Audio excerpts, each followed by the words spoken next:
Basically, there was a 10 to 15 minute verbal argumentation in which he confronted her and asked her that, why did you do this? How could you do this to me? I engage. Just More play questions, on please. the. More questions now, please. Just a small variation of the. What?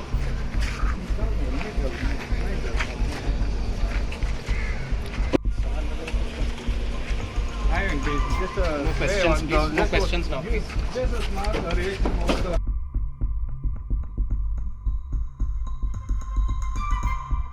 So yesterday, the husband of the accused Suchana Seth, Mr. Venkatraman, was called to the police station in Goa to record his statement.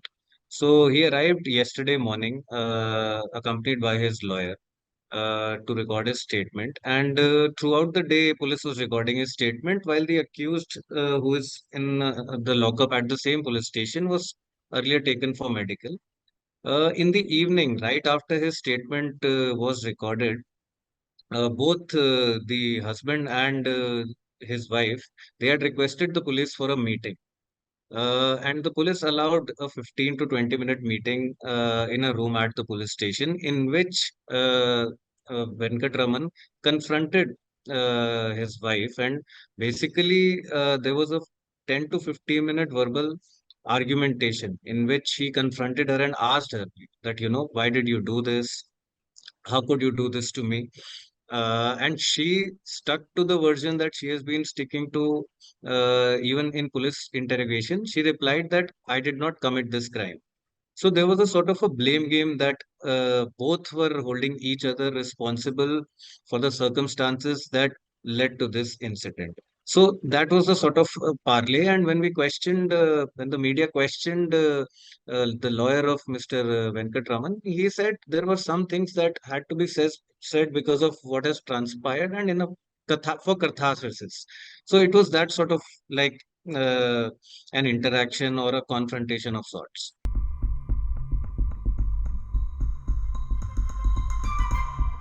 Actually, in any crime, when something happens, a crime of this sort, like a murder, a key question becomes that why it happened, like to establish the motive also. In police investigation so far, what has come up is police is basing their theory on that the accused Suchana, she was upset with some of the recent court orders that the court had been giving because she thought that it was in favor of her husband regarding the custody battle that is being fought. So the lawyer sort of gave more details on regarding the custody battle. So he said that over the last 1 year, since the case was being argued in a family court in Bangalore, the court had given some orders in favor of his client. So first, the court had allowed the husband to speak to his son over video calls. Then, subsequently, the court passed an order saying the husband can meet their child once in a fortnight. And the last order was on November 20th, like almost 2 months ago, when the court said that the father can meet the child once a week, every Sunday from morning to evening. And the meeting will be held at a public place at a mutually decided location. So his lawyer yesterday said that we can only guess what could have transpired, but why it happened, it was a lot of a philosophical take saying that it does not matter and it's meaningless to discuss why it happened because he said his wife is in jail and his son is no more. So what has gone is how he described the situation, and they said we are not going to appeal for any sort of justice because in general, what happens in custody battles, the child is always at a loss. This is not about winning or losing something. Maybe it could be a legal strategy, but this is something that did come up when he was briefing us. But he did say that we also can guess that maybe this took place. The reason was that she was upset over incrementally that the court had been passing a lot of orders in favor of the husband, and maybe she did not want the child to get emotionally too close or have good relations in future with him, which and this possibly could have led to the crime. So he said it is at best guesswork.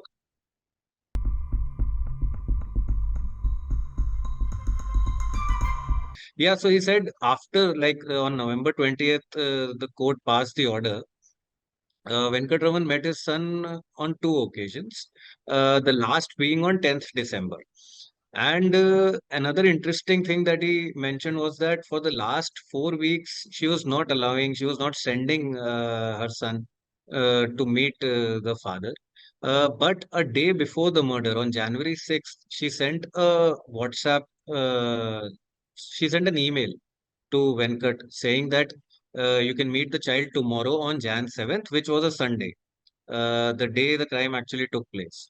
So she also sent the location in the email saying that at this specified location, you can meet the child tomorrow while she was in Goa.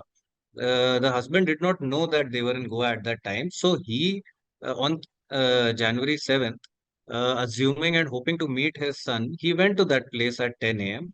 He waited there for an hour. He sent a WhatsApp text saying that I am here, where are you? After he received no response, he sent a couple of emails also saying that is everything okay? I am here, you're not responding. But since there was no response, he returned to his house in Bangalore. And later that night, he was scheduled to fly to Jakarta for a work trip, for a 1 week work trip. So he left for Jakarta. The next morning, when he was in Jakarta, that is when the police informed him that his son has been killed.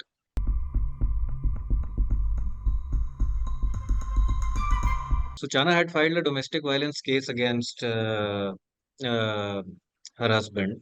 So the couple met in somewhere in 2008. It was a love marriage. In 2010, they got married. The child was conceived in 2019. And according to the probe so far, police said that after the child was conceived, the relationship became a little acrimonious. There were some frictions.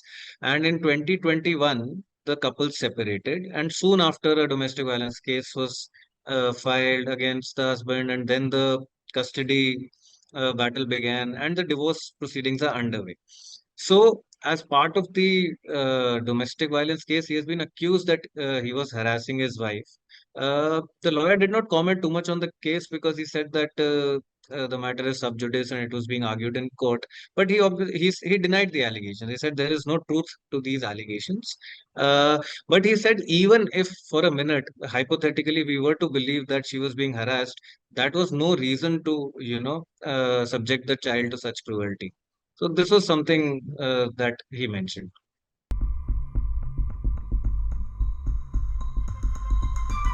The husband is still in Goa. Tomorrow, police is likely to do some formalities. A large part of his statement has been recorded and signed. Some of his medical and DNA samples will be taken as part of the protocol.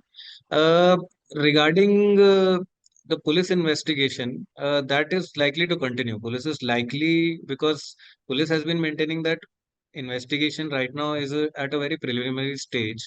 The 6-day police custody of the accused ends tomorrow. So she'll be produced in court, and police is likely to seek more remand to further establish the motive because in initial questioning, Suchana has been evasive. Like police is still yet to establish the exact timeline of the events at the hotel. In the last report that we did on police questioning, we highlighted that she has left out what happened in 24 hours during a 24-hour timeline in the hotel. So police is still trying to ascertain exactly at what time the crime happened. And so more disclosures are likely to come from the accused side. Her statement has only been partially recorded. And subsequently, like we'll know more about what transpired that day at the hotel in Goa. Because she has denied the claim that she has murdered the son, right? So how does that take? Where does that take the investigation? Like, will there be questioning? Is there someone else involved? What exactly is she saying? How did the son die then? No, so in questioning so far, she has not confessed to killing her child. She has only admitted that I tried slashing my wrists and I put the body in the bag and I fled. See, what is police is saying that we have enough evidence to charge her with the crime, to charge her with murder. Because there were only two people in that room, and police has the Airbnb ticket and the boarding pass that she arrived in Goa with her child. There were only two people staying. There was, according to the hotel staff and the police probe CCTV footage, nobody else came to the hotel. Police have ruled out the involvement of any other accused in the crime so far. She had not made any phone calls or received any phone calls while she was at the hotel. Police has the murder weapon, so-called the pillow, which was allegedly used to smother the child, the blood stains on the towel. So police right now is saying that we have enough evidence to charge her with the crime. Her confession is not admissible in court or very key to the investigation as of now. So, but police still has to, before filing a charge sheet, they have to make a case. And right now, like I said, it is at the stage where police will seek more custody to sort of solidify their case, collect more evidences, record more statements.